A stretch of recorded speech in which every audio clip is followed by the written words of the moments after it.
पुत्र, अब पूर्ण लगन से तुम्हें पंचाग्नि तप करना होगा। जाओ, शीघ्र स्नान करके आओ और भोग लगाकर पूजा करो और तप प्रारंभ करो। अच्छा माँ, किंतु मुझे बहुत थकान हो रही है माँ। जिन्हें थकान विचलित कर दे उन्हें भगवान प्राप्त नहीं होते पुत्र। कर्म ही जीवन का मर्म है। अथक परिश्रम से तुम अपने लक्ष्य तक पहुंच सकोगे। स्मरण रहे, यदि भोजन या निद्रा का विचार भी तुम्हारे मन में आया तो तुम्हें पुनः स्नान करके भोग लगाना होगा, पूजा करनी होगी और फिर अपना तप प्रारंभ करना होगा। उचित है माँ, मैं अभी स्नान करके आया।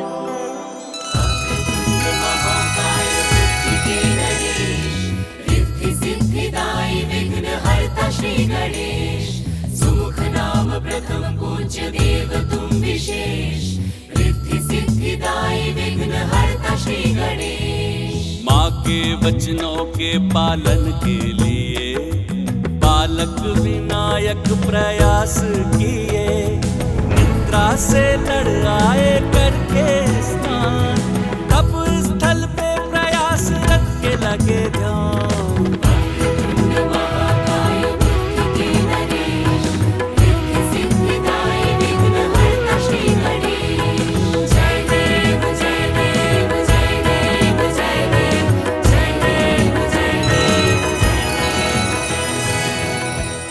उमा,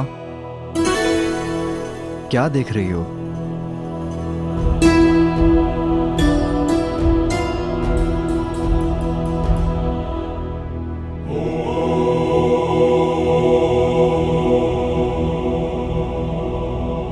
उमा, गजानन को बहुत कठिन साधना में डाल दिया तुमने। गौरी, ये तप तो तुमने मुझे पाने के लिए किया था।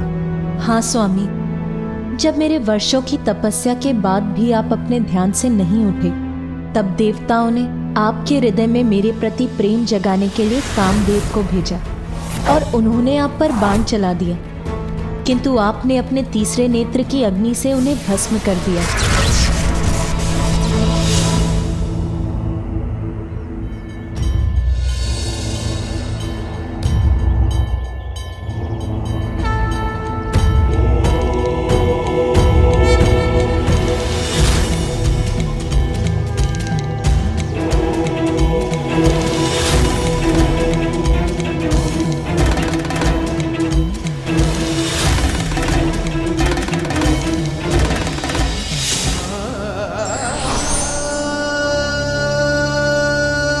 किंतु तब देवश्री नारद ने मुझे समझाया कि देवी सती को खोने से विचलित होकर संसार से पूर्ण रूप से विरक्त हो गए हैं आप, इसीलिए कठोर तप से ही आपकी विरक्ति के भाव को मिटाया जा सकता है। मुझे बताया कि पंचाग्नि तप ही है एकमात्र उपाय, और मैंने भी ठान लिया कि मैं सभी कठिनाइयों का सामना करूंगी, किंतु इस कठोर तप को अवश्य पूर्ण करूंगी।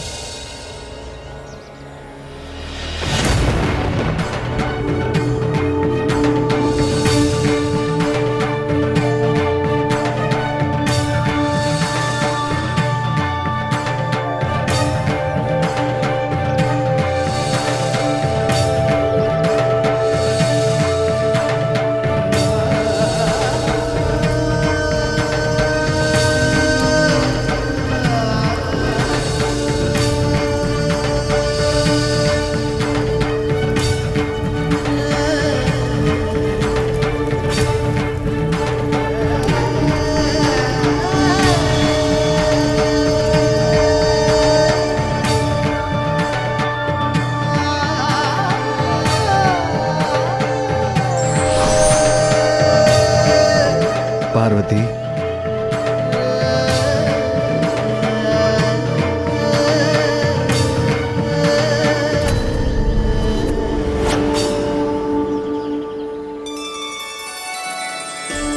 पार्वती, मैं तुम्हारी तप से प्रसन्न हुआ। कहो, क्या इच्छा है तुम्हारी? मेरी इच्छा तो आपको पाने की है मेरे प्रभु, मेरे स्वामी। पार्वती, तुम्हारी इच्छा अवश्य पूर्ण होगी। तुम अपने माता पिता के पास उनके निवास स्थान लौट जाओ। उचित समय आने पर मैं तुम्हारा वरण करने स्वयं आऊंगा। आदि शक्ति जगत जननी हूं मैं, और ये मुझे उस तप को पूर्ण करने के बाद ही ज्ञात हुआ, और मैंने आपका सानिध्य भी पाया। किंतु गजानन तो अभी बालक है स्वामी, कहीं मैं उसके साथ आवश्यकता से अधिक कठोर तो नहीं हो रही हूं? आपका पुत्र तो स्वयं परम ब्रह्म है, महागणपति है उमा। वो भी अवश्य तप के माध्यम से अपनी कुंडलिनी को जागृत कर अपना वास्तविक परिचय प्राप्त करेगा। हाँ स्वामी, अवश्य सफल होगा वो। मुझे यहाँ से दीपक की लौ दिखाई दे रही है स्वामी। और मुझे गजानन, वो अपने ही तप में लीन है।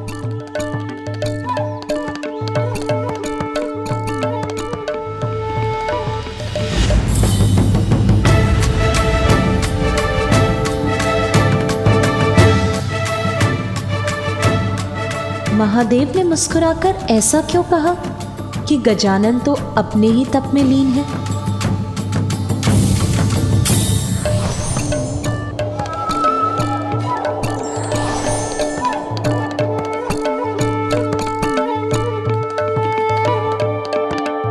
तो ये था आपका संकेत स्वामी? तप नहीं, वो तो निश्चिंता से फलार कर रहा है। कौन है ये शुक्राचार्य? असुरों के गुरु, ऋषि भृगु के पुत्र शुक्राचार्य, जिनकी प्रतिभा देखकर ऋषि अंगिरस ने उन्हें अपने शिष्य के रूप में स्वीकार किया और अपने पुत्र बृहस्पति के साथ उन्हें शिक्षा प्रदान की।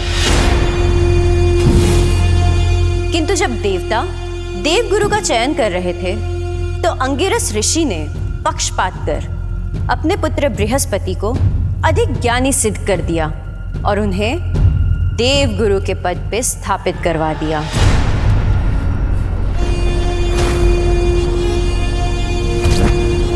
किंतु शुक्राचार्य बिना योग्यता के ही असुरों के कुलगुरु नहीं बने। अपने गुरु के पक्षपात से आहत होकर उन्होंने महादेव की घोर तपस्या की।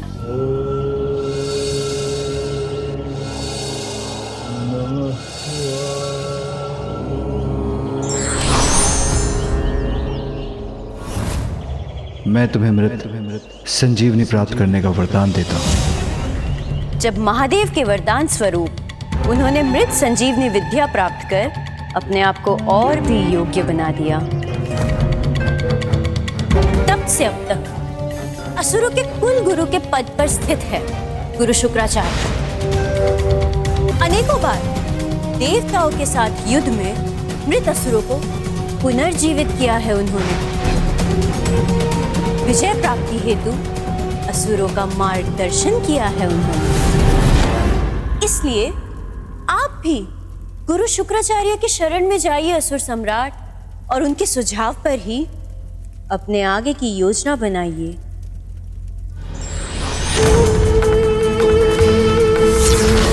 जाऊंगा, अवश्य जाऊंगा मैं गुरु शुक्राचार्य के पास।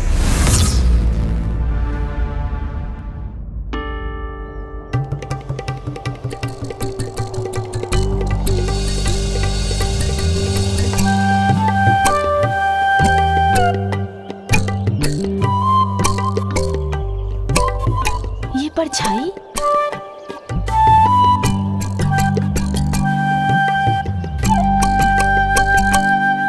सुन जी, माँ है ना?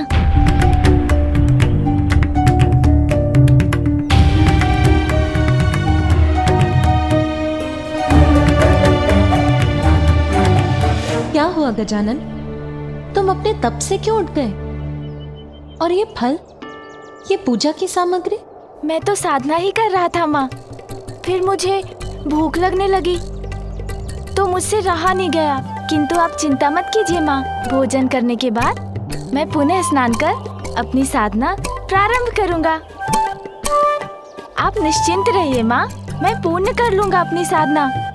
पुत्र, बात के लिए छोड़ा हुआ कार्य कभी पूर्ण नहीं होता। लक्ष्य प्राप्ति के लिए तो अनेक चुनौतियों से संघर्ष कर उन पर विजय पानी होती है पुत्र। उसके बिना कभी सफलता प्राप्त नहीं होगी। और चुनौतियां तो कठिनाइयों का रूप लेकर ही प्रस्तुत होती हैं। कठोर साधना से साध कर ही उन्हें सरल बनाया जा सकता है पुत्र। क्या तुम शक्ति संपन्न नहीं होना चाहते पुत्र? अपनी शक्ति को पहचानो गजानन, उसको साध कर अपने वश में करो। पूर्ण निष्ठा से वो साधना करो गजानन जिसके लिए माता ने तुम्हें प्रेरित किया है। होना चाहता हूँ माँ। भैया ने भी मुझसे कहा था मुझे अपनी शक्ति को पहचानना होगा। उसके लिए तो तुम्हें ये कठिन तप करना ही होगा पुत्र, क्योंकि सफलता कभी सुगम नहीं होती। उचित है माँ, अब कुछ भी हो जाए मैं अपने तप से नहीं डिगूंगा।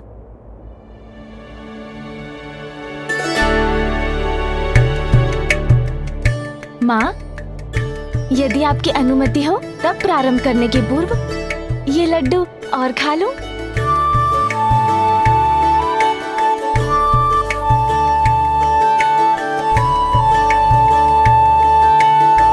पुत्र, तुम्हारे समक्ष दो मार्ग हैं।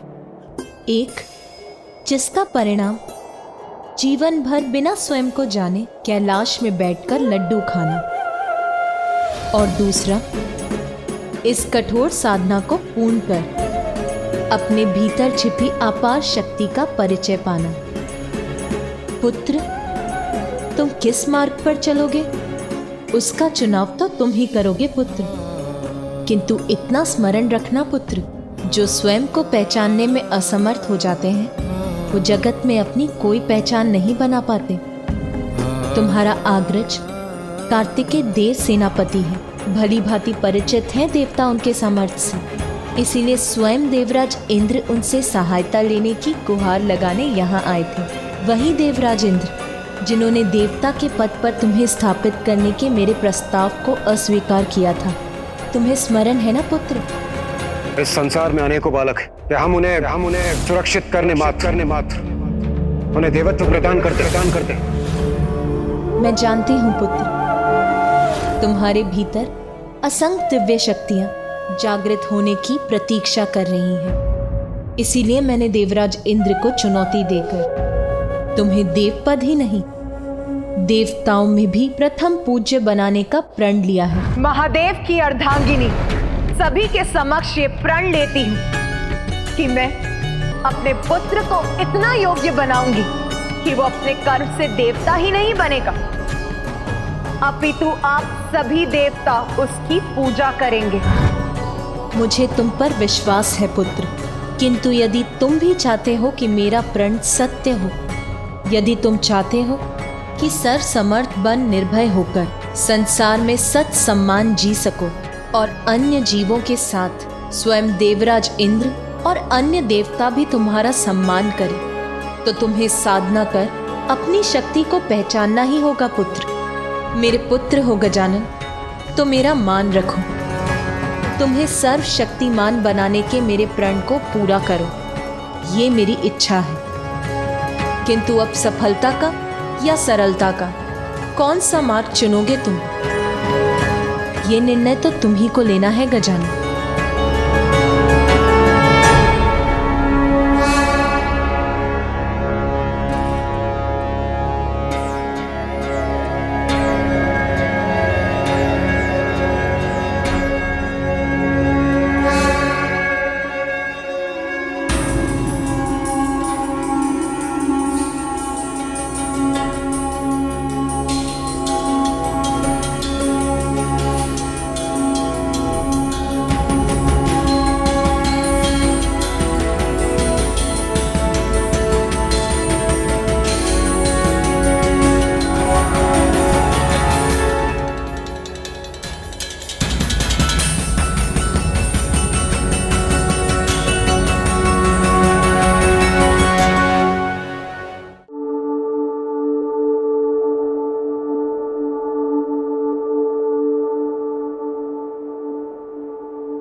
पुत्र गजानन,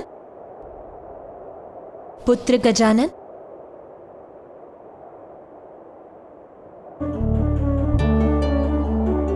पुत्र गजानन,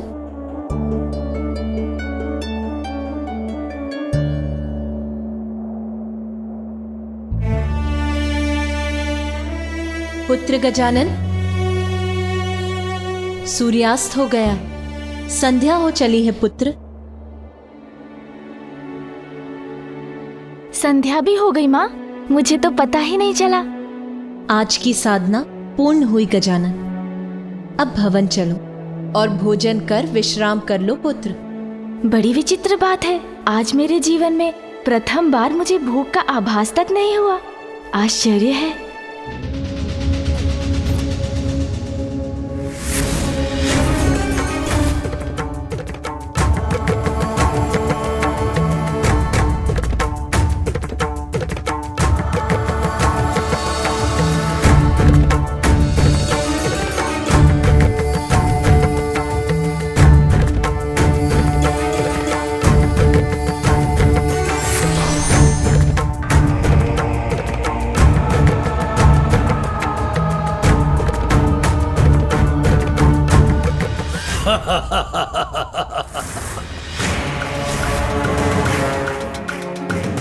ये मूर्ख सिंदूरा हंस क्यों रहा है? कहीं इसकी बुद्धि तो नहीं फिर गई है? बुढ़िया सिंगिका, किसके पास ले आई हो मुझे? ये है वो महान गुरु, ये सहायता करेंगे मेरी। ये बुढ़ा जिसके पास मात्र एक ही नेत्र की दृष्टि है, वो भला असुर सम्राट सिंदूरा की सहायता कैसे करेगा? असुर सम्राट दृष्टि पर नहीं, बुद्धि पर ध्यान दीजिए और इनके ध्यान से उठने के पूर्व ही इनकी मन और बुद्धि को अपने वश में कर लीजिए।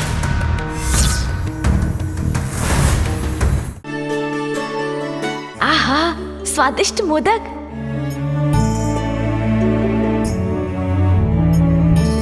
नहीं माँ। क्या हुआ पुत्र, तुमने मुझे और मोदक रखने से क्यों रोक दिया? क्योंकि अब मैं कम भोजन करूंगा।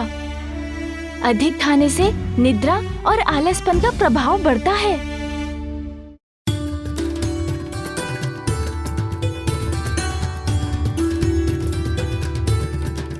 लो पुत्र। बस बस माँ, इतना अधिक नहीं।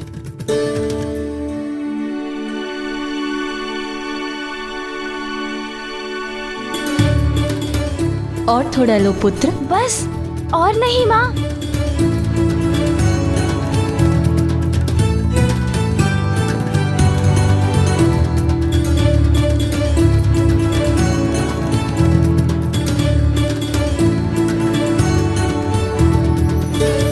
पुत्र गजानन, भोजन हो गया तुम्हारा? हाँ नानी माँ, हो गया। तो चलो, सोने से पूर्व मैं तुम्हें एक अच्छी सी कथा सुना देती हूँ, जिससे तुम्हारी थकान भी मिट जाएगी और तुम्हें निद्रा पड़ जाएगी।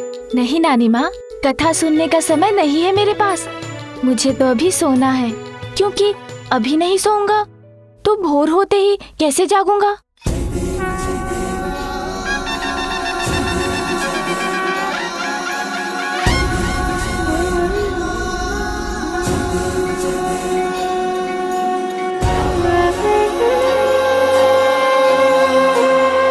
ये तो परिश्रम के बाद की मीठी निद्रा है पुत्र। अब तुम विश्राम कर लो, क्योंकि तुम्हारा तप तो और कठिन होने जा रहा है। महान आचार्य है ये, किंतु हठी है। अपनी बुद्धि के अनुसार ही सब कुछ करते हैं ये, और केवल उसी पर कृपा करते हैं जो इनकी बात सुनता है और मानता है। और मैं तो अपने पिता ब्रह्मदेव की भी बात नहीं मानता हूँ। ये मेरी बात माने और मुझे उचित सुझाव दे, इसलिए मैं इनकी बुद्धि को अपने वश में कर लेता हूँ।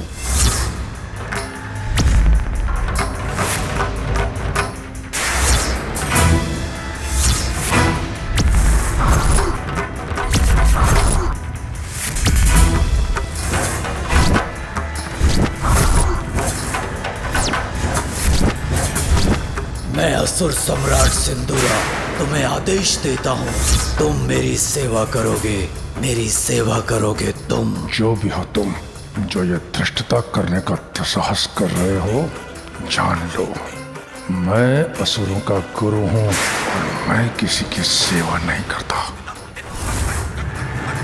क्या हुआ?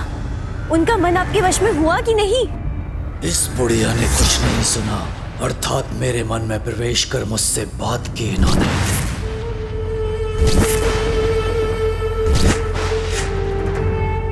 उचित सोच रहे हो तुम। बहुत अहंकार है ना अपनी शक्तियों का तुम्हें।